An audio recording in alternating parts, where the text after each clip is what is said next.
Hi all, happy Tuesday. Welcome to The Wife of Caesar. My name is Michele, or Michele, either is fine. As you know, The Wife of Caesar is Streiner's project to talk about corruption or anti-corruption using everyday words so that we can fight corruption in our day-to-day life with a little bit more than just good intentions. As usual, we will talk about a piece of news, a case, and a typology. Today's news deals with Donald Trump. And as you know, several politicians, among them, most of them of the Democrat Party, have begun hearings to consider the possibility of bringing articles of impeachment against President Donald Trump. Let's back up a little bit. What are articles of impeachment? It's just a fancy way of saying the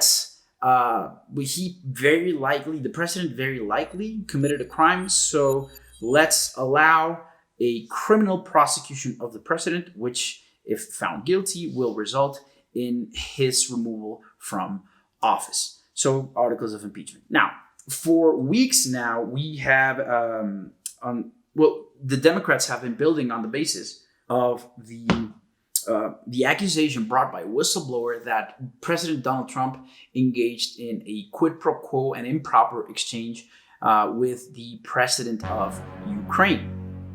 They have since abandoned this language of quid pro quo, which is too generic, and now have begun to focus on a more specific offense. The offense Ms. Nancy Pelosi has begun focusing on the offense of bribery. She claims that the actions of President Trump constitute the crime of bribery, which of course is our specialty here. Now, what is the crime of bribery? It's essentially, we all know that we've discussed several times before that corruption is the abuse of an entrusted position for the purpose of obtaining an improper advantage. Now, any act that meets those requirements is a corrupt act, but within those, different countries criminalize different conducts, and one of those criminalized conducts in the U.S. is the crime of bribery, which is codified in, U.S. code right here. You don't have to worry about that. It's too technical. Now, let's try to keep it simple. We have all been to these places where you sort of build your own salad, right? And the person that is behind the bar will tell you that you need to choose one type of protein and one type of, different vegetables and one type of lettuce and dressing, and you build your own salad. Well, here we will build our own crime. We have to pick one element from each column, and in this particular piece of legislation, bribery can be committed by several people, but in this case, it has to be a public official, which in this case is President Trump. So, yes to that. Now, he or she must act directly or indirectly. In this case, he directly, terrible choice, reached out to the president of Ukraine, don't mind my handwriting, in a phone call which you have very likely read the transcript. Now, if that public official directly either demands, seeks, receives or agrees to receive, accepts or agrees to accept anything of value, then that would be what we know as the actus reus, the physical conduct that is comprehended within the crime. So here, President Trump demanded that the president of Ukraine start an investigation against Joe Biden and his son for alleged acts of corruption. So the demand element is met, and this is where it gets tricky. The public official must directly demand anything of value. Now, value, the definition is kind of tricky, but think of it, among ourselves. Let's think of it as anything that can be translated into monetary value, money. So this might be tricky. Is an investigation into the alleged acts of corruption committed by Joe Biden and his son something of value? Can that be translated into money? Maybe. It is valuable to President Trump because in his 2020 bid, that might give him, the advantage that he needs to get more votes and retain the presidency. However, it's not exactly clear whether or not this influence by the president of Ukraine might be translated directly into money. So that is probably what his defense will focus on. And all of these acts have to be committed for a specific purpose. The specific purpose has to be the money or the thing of value has to be given for an official act, so that the public official can carry out an official act, or because of that official act. And in this case, it is the weapons that, the defense support, the weapons aid that President Trump was withholding from the president of Ukraine, and which Ukraine very desperately needs, because it is, as of today, still waging a Cold War of sorts with Russia. So did President Trump engage in the crime of bribery? Very likely. Again, it'll all rest on this thing of value. And if that investigation is found to be translated into monetary value, then he will very likely be impeached for the crime of bribery.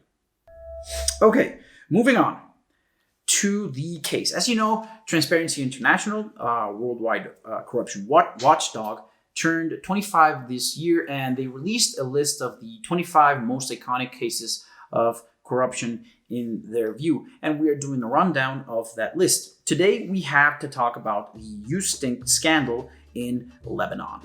Now, to give a little bit of context, Lebanon Lebanon is a Middle Eastern country, more or less torn apart by civil unrest. And I say more or less because the edges are not very clearly defined. I'm not trying to minimize the conflict. I'm saying that the conflict has escalated and de-escalated constantly for several years now, so it's complex to say when it started and when it ended. But for several years now, there has been conflict in Lebanon, and they decided to resolve this around the year 2000 by instituting a system, what they call a sectarian system. And that means that essentially different groups, mainly religious, have a minimum representation of the constitutional government of Lebanon, and that has somehow served to keep the peace. However, even with the sectarian system, the Lebanese government is infamous for being corrupt. They rely heavily on clientelism and cronyism. So essentially, favoring my friends and particular groups of power with public contracts and public tenders.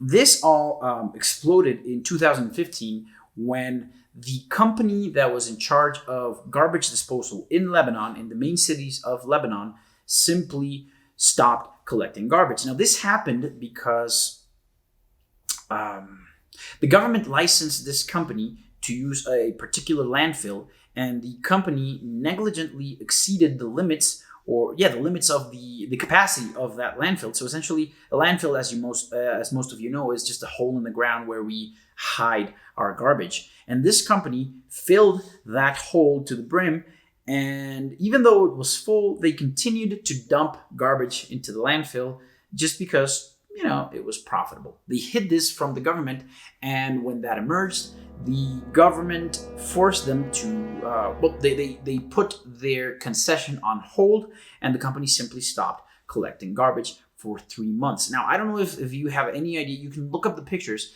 but essentially you will find streets, sidewalks, public parks filled to the brim with garbage bags, and sometimes not even bags, just plain old garbage, which obviously poses a sanitary risk and defaces an entire city. Now, this led to civil unrest and protests by the people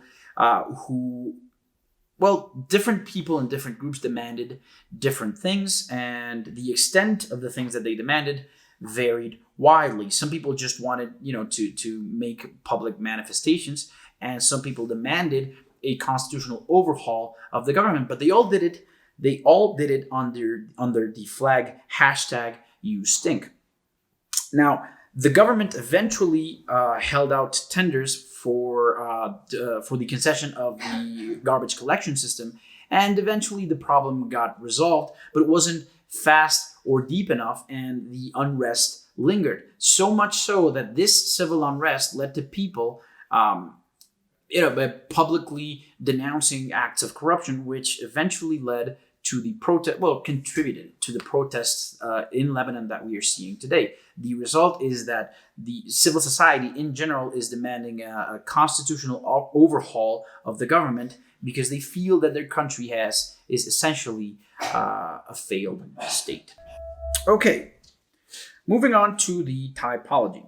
Today we have another anti-corruption typology that comes to us courtesy of HBO's The Wire from character Lester Fremont. Now, we can come at this a few ways.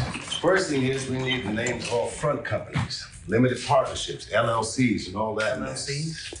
Limited liability corporations. Start with the nightclub, which Barksdale owns. Look up Orlando's. By address, you match it. You see it's owned by who? It's on Baltimore Street, right?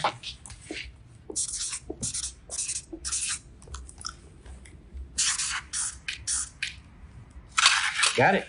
D&B Enterprises. Hand it over to Press, is going to get off his ass and walk on over to the state office buildings on Preston Street. Preston Street? Corporate Charter Office. Corporate who?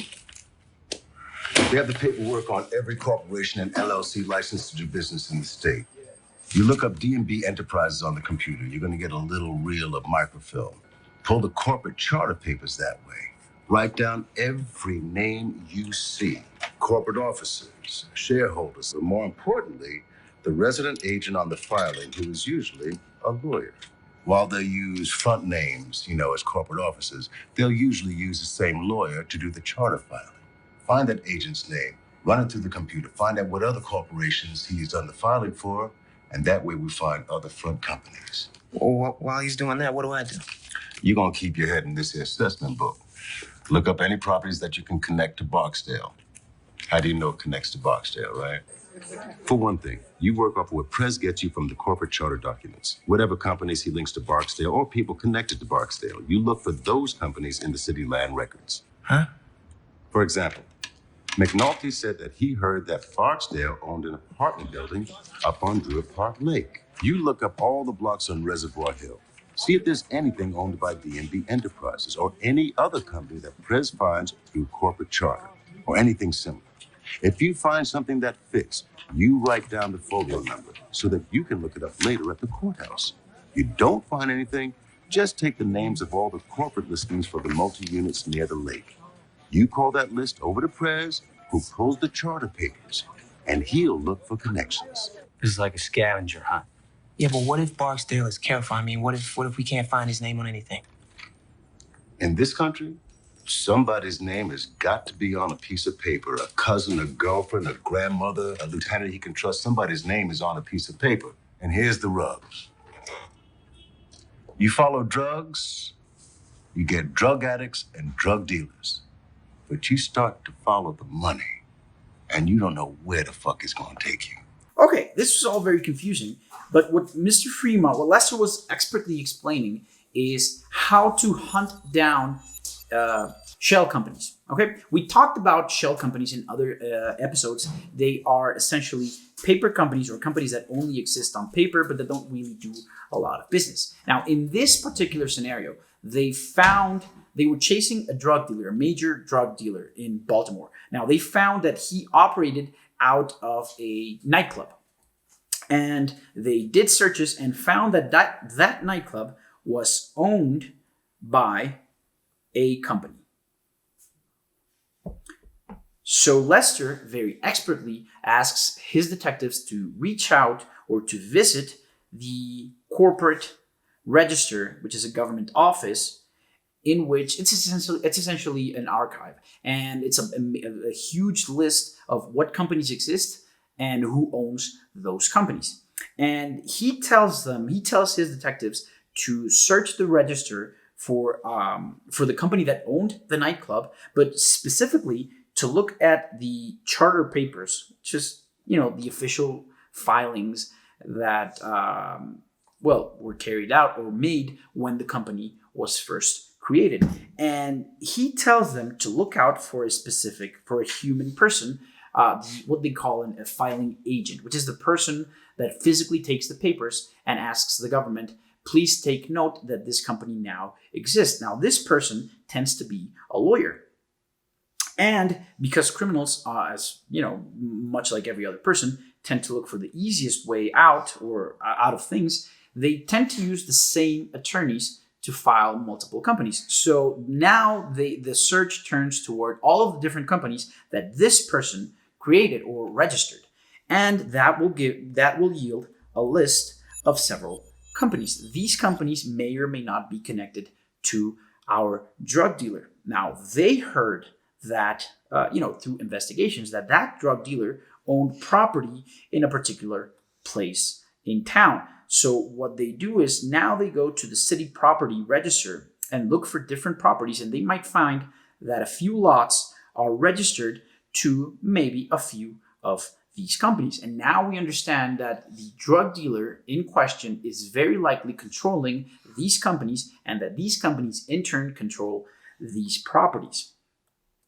Now, whatever profits that might lead to investigation of these properties and these companies, and into any wrongdoing that they might be engaged in. Now, of course, these companies also control money. So the idea is to use these investigations to figure out if these companies did anything wrong, if the government has any grounds or any reason to suspect wrongdoing. They might suspend operations, they might freeze accounts, and that places drug dealers in a very complicated position because they take away their resources. These resources are what they use, to commit crimes, but also to cover up these crimes. So they might be forced to act in a more reckless manner because they don't have these resources at hand, which they tends to lead them to make mistakes and to operate out in the open, or at least in a more vulnerable position, which allows the government to carry out more thorough investigations and catch them when they make one of these mistakes. Coolio, that's all for today. Thank you for joining us, and as always, I will leave you with this. Every act of corruption should be denounced. Please blow the whistle, but do so safely. If you're not sure whether or not what you're looking at is an act of corruption, or you're not sure that you are physically safe, don't do anything, refrain from acting, and reach out to someone who might be able to help you. Feel free to reach out to us at info@streiner.mx, and we will be glad to assist you in any way we can, but above all, please stay safe. As always, this has been The Wife of Caesar. My name is Michel Levien, or Michel Levien, either's fine, and you have a happy Tuesday.